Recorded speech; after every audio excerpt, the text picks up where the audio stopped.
Hi folks, Daniel here. Today we are changing the oil on this 2019 Mazda MX-5 Miata. This is good for any of the 2016 and up Mazda Miatas.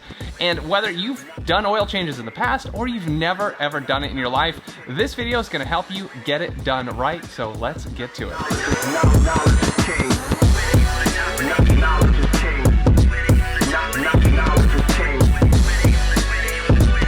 In this video, I'm going to talk a little bit about why and how we're doing our oil change, but if you are already a seasoned oil changer, you can skip ahead to my 30-second overview to get the quick and dirty, but I do suggest you stick around for the whole video and the whole procedure because you never know when you're going to learn something. So oil, why are we changing the oil and what is it for? The oil is there for three primary reasons. Number one, it's gonna lubricate your engine. It's gonna keep the friction down and keep those parts from wearing out quickly. Also, there is heat inside your engine, heat from friction and just heat from the combustion process, and oil helps absorb that heat and take it to the oil cooler where it gets cooled off and can go back and grab some more heat out of your engine. Lastly, some people don't realize oil is there to clean your engine. That's right, it has detergents in it to help take away all the particles that get into your oil from the combustion process and moves it over to the filter, and that's why we also change the oil filter when we change the oil. Now, why would you want to change your oil yourself when you could always take it to the local Lube and Tune or hopefully at least the Mazda dealership?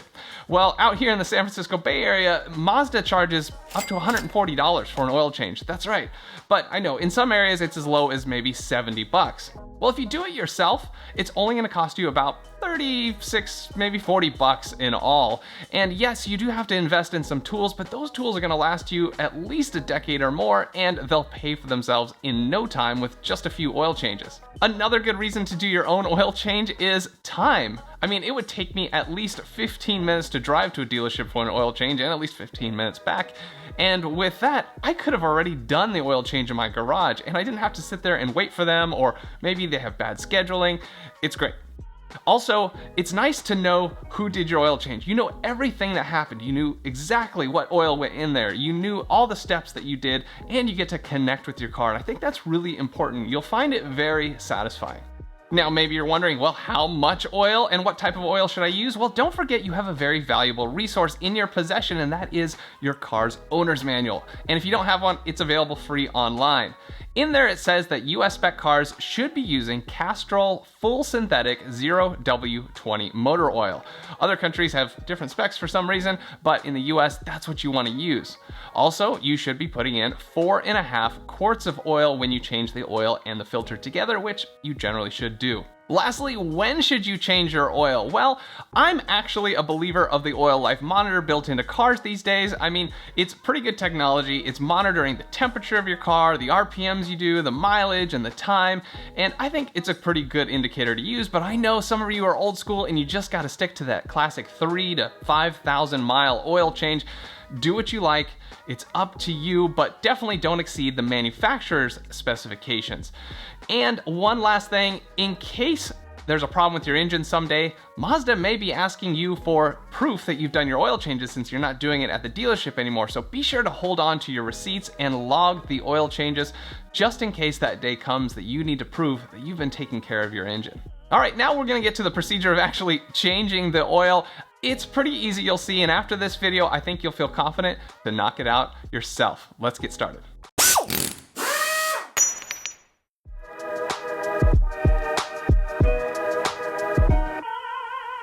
For this procedure, you'll need the following tools.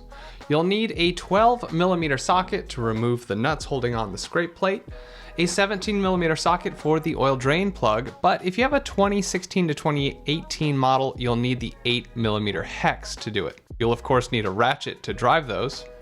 You'll also need an oil filter wrench. This is one type, but in the video we're going to use this kind. I'll have both linked in the description below. I like this kind because it works just like a socket. Some gloves are good to protect your hands. Used oil is not good on your skin, and you'll want a bunch of rags or shop towels like this. Lastly, a torque wrench will be handy to set the torque properly on the drain plug. Now, in addition to this, you will need a funnel of some type and an oil drain pan. I suggest the kind like this that drains and then can be stored in the bottom in a second level. You'll also need a jack and jack stands to raise the vehicle. I suggest 4 stands to keep the vehicle level while you drain the oil. The oil we'll be using today is the Castrol Edge Full Synthetic 0W20. The oil filter is from Mazda and these crush washers also. All these can be found in links in the description below. And now for a 30-second overview. You'll want to raise the vehicle, preferably all 4 points, remove the scrape plate, then drain the oil from the drain bolt found here. Also remove and replace the oil filter, replace the drain plug, and then fill the car's engine with 4.5 quarts of oil. Replace the scrape plate underneath and lower the car to the ground. Now let's get to the details. The first step is to raise the vehicle. We drove this Miata up on wood blocks because it is a lower vehicle and it's easier to get the jack under there. Raise the front of the vehicle at this cross member here, making sure that it's sturdy and not going to slip off. Put jack stands under the front of the vehicle and then go to the rear. You can jack up the rear of the car at this cross member just ahead of the differential. Put jack stands under the car there and you're ready to go. To access the oil drain bolt and filter, you need to remove this scrape plate found under the engine. It's held on by 9 of these 12mm hex bolts. You'll see they have kind of a green color to them.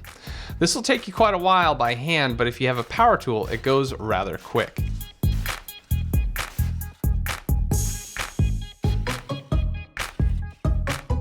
Set the tray aside and keep the bolts with it. Now that we have that removed, we have access to the drain plug and oil filter. Pop the hood on the car, and we need to remove the oil cap at the oil fill port. This will help air flow into the engine while we drain the oil out.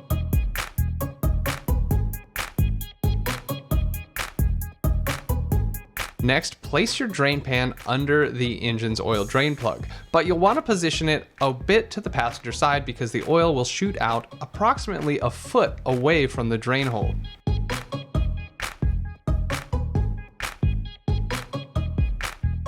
Break the nut loose and slowly unscrew it. Make sure you're wearing gloves. Be careful, the oil may be hot.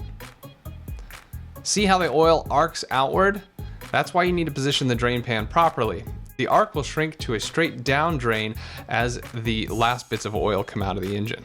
Make sure you have those rags handy because you'll generally have a mess on your hands. Here's the oil drain plug. You'll want to clean this up before putting it back. Now use the oil filter wrench on your ratchet to unscrew the oil filter. This shouldn't be too hard, just righty-tighty, lefty-loosey to loosen it up, and then do the rest with your hand. As oil starts to drain out, let it drain for a second. Once it's almost stopped, go ahead and remove the oil filter completely and let it drain into the pan.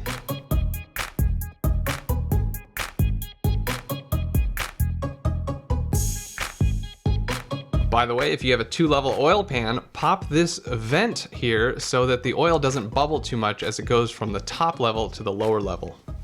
Let it drain for a little while, at least 10 minutes. Some people like to let it drain for much longer. In the meantime, let's prepare our oil filter. Peel off the seal, and this owner prefers to fill the oil filter with oil. There's a lot of material in there to absorb oil, and you'll be surprised how much can fit in there. I've never really done this in the past, but I do see this as a great idea. Also, put a thin film of oil around the rubber seal on the top. Once you're satisfied that the oil drain is done dripping, you can put the oil drain plug back in. You'll also want to put a new crush washer on the oil drain bolt before installing it again. Tighten the oil filter by hand, but don't make it too tight. It's about 3/4 of a turn after it makes contact with the housing. Install the oil drain bolt. Clean up any of the leftover oil that's dripping out and tighten it down to about 25 to 30 foot-pounds. If you don't have a torque wrench, tighten it down, but not hard. With the heat cycles, it will get very tight, so just make it firm. Next, we need to fill the engine with brand new oil. So set your funnel into the fill hole, and we suggest putting some paper towels around in case you drip, because you're bound to do so. Start filling the engine with 4.5 quarts of your synthetic oil. Pour for a while and double check how far you've come along. You don't want to overfill. By the way, if you forget what type of oil you need, it's on the cap. Now start the engine and let it run up to operating temperature. Then shut it down and let it sit for about 5 minutes. Then you can pull the dipstick, wipe it off, because once the engine runs, it splashes oil all over the dipstick. Dip it fully back into the engine and back out, and now you can see if the oil level is appropriate. It should be between the 2 dots. If you overfilled the engine, you have to start all over again. If you underfilled it, just add a little more. Now replace the scrape plate underneath the car. We don't have torque settings for these, but just make sure they're on there snug. Now you can lower the vehicle back to the ground. Lift it at the rear, remove the jack stands, then lift it at the front and remove those jack stands.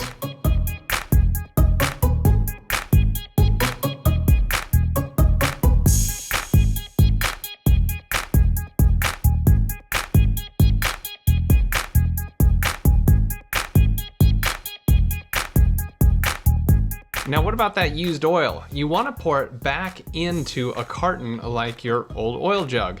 You'll want to take it over to your local auto parts store and have it recycled along with the filters.